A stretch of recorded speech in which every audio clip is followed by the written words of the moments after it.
Thuis heb ik nog een aanzichtkaart, waarop een kerk, een kar met paard, een slagerij, J. van der Ven.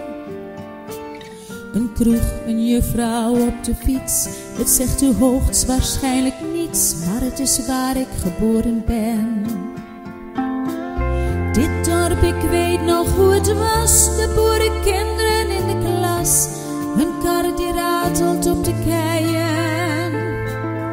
Het raadhuis met een pomp ervoor, een zandweg tussen koren door, het vee, de boerderijen. En langs het tuinpad van mijn vader zag ik de hoge bomen staan. Ik was een kind en wist niet beter dan dat het nooit voorbij zou gaan.